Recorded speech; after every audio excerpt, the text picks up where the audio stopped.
Welcome to Hire Power, the show where we cut through the noise and get real about hiring. I'm Kim Frost, founder of Frost Connections, and after 25 plus years in the search industry, I've seen what works and what absolutely doesn't. If you're a founder, CEO, VP, or HR leader who's tired of bad hires and ready to build a team that actually fits your culture and vision, you're in the right place. Let's get into it. Hey everybody, welcome back. I'm ready to go. I've got my Diet Coke, my 6 limes. Let's bring it on. Do you need to hire a CAIO? Here's my answer. Hell yes. If you don't agree, I want you to try this. Pull your leadership team into a room and ask them this question. Who owns AI? Now I want you to sit back and watch. Here's what's going to happen. Tech is going to start talking. Data will jump in. HR will say, well, it impacts people. Finance will want to measure it. Risk will immediately get comfortable. And you know what? They are all jockeying for this position. And within 5 minutes, you will not have an answer. You're going to have a debate. And that right there, my friends, that is your problem. Here's what's happening inside of most companies. Everyone thinks they're doing AI right now, and technically they are. You've got marketing using AI for content, HR experimenting with screening or job descriptions, finance playing with forecasting, and IT trying to manage tools and access. Everything feels productive. Oh my God, we're innovative. But you know what? That's not strategy. That's activity. The data is clear right now. Activity does not equal impact, and it's murky.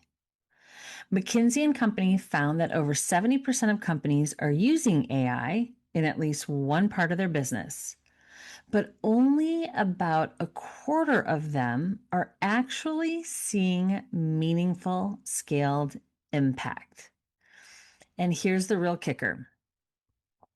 We still don't have great data on true productivity gains.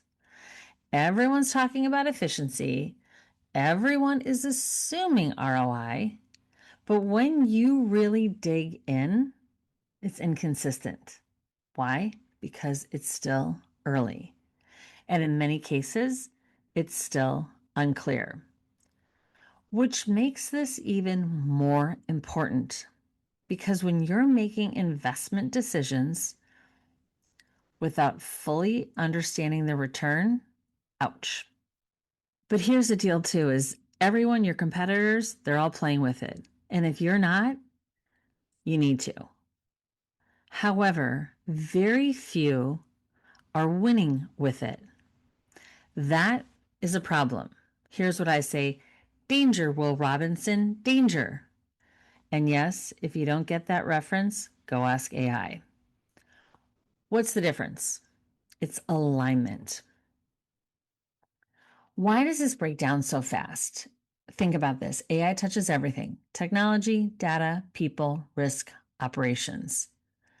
So naturally, every function wants a say. And you know what? They should. But here's where this goes sideways. Each team is making decisions. They're making decisions around what tools to buy, testing platforms, setting their own rules, and yes, using different data. There's no coordination, no shared standards. A lot of times, no visibility between each business unit, and they each have their own voice. Each business unit is feeding AI different assumptions. And quietly, your budget starts bleeding.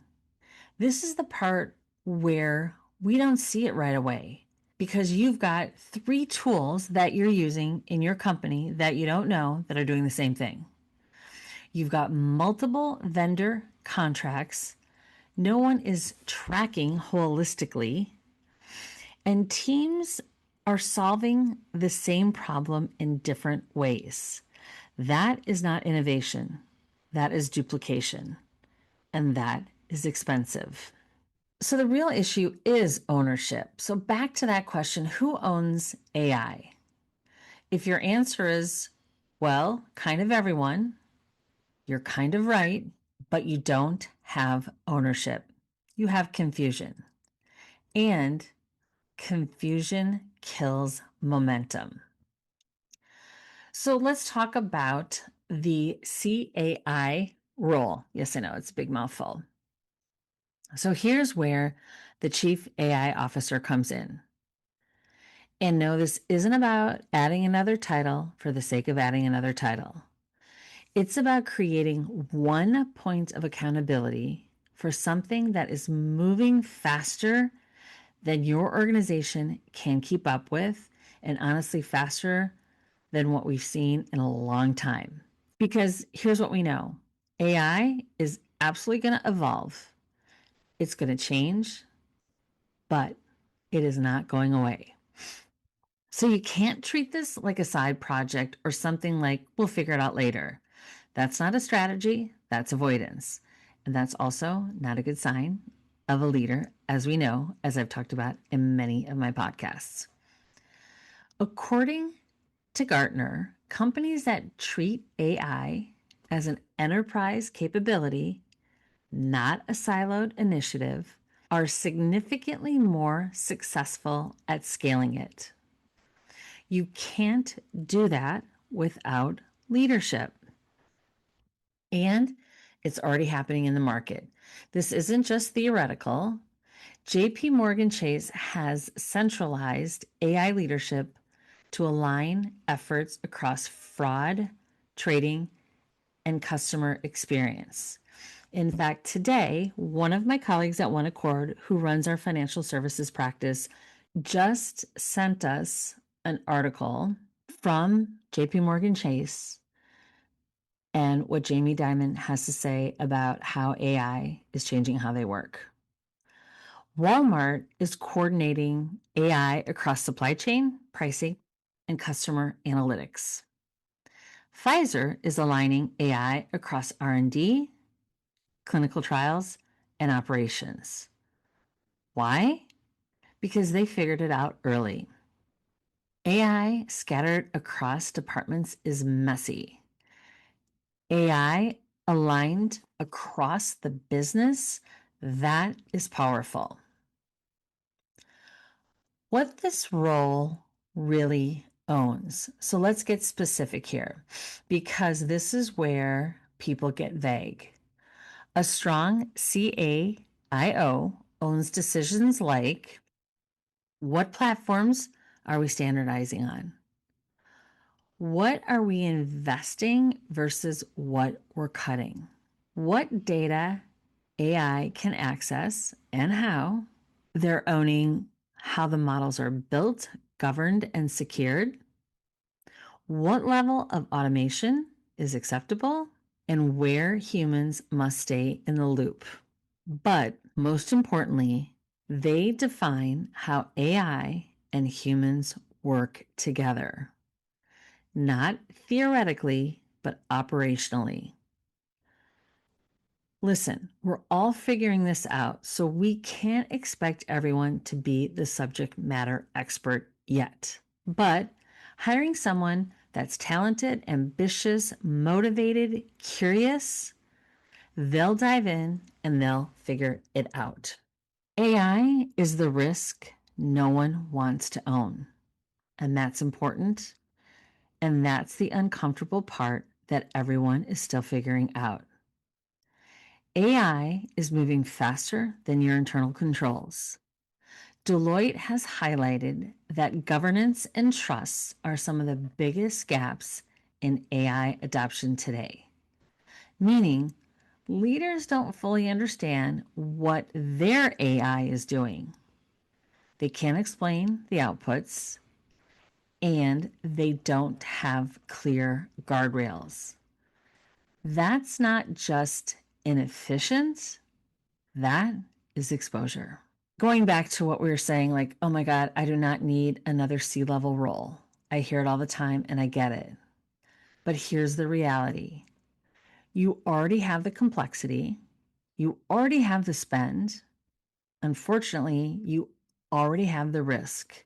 You just don't have the ownership. And I want you to think about this too. This role might not be forever, but it is critical right now. At some point, AI will be embedded into every function. We've seen this before with digital transformation, but right now we're in the messy middle where the tech is head of the organization, the tools are ahead of the strategy, and the risk is ahead of the governance. That's exactly when you need a central leader. So, what happens if you don't do this? Without the CAIO, you're going to end up with fragmented tools, conflicting strategies, rising costs, internal friction, and outcomes that never scale. And not because your team isn't capable, but because they're not aligned. And I won't even mention the frustration that not only you, but your team and your employees will have. What great looks like in this role? Okay, first you need somebody from every business unit representing AI for their team. Don't overcomplicate it. Find the best person for that BU. When you get this right, you start to see clear direction across the business, intentional, not reactive investment, faster movement from pilot to impact, and teams that know how to use AI, not just experiment with it.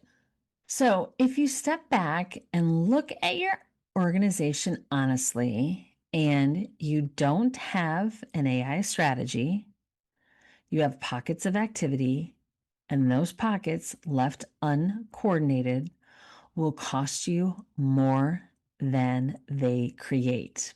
If AI is truly a priority, then leadership has to match it. That's it for this episode of Hire Power. If you're ready to hire smarter, connect with me at frostconnections.com or at LinkedIn at Kim Frost. And if you've got something to say about today's episode, follow the show and share it with someone who needs to hear it. Until next time, hire smart, lead better, and remember, how you hire is who you become. See you next week. No fluff, just better hires.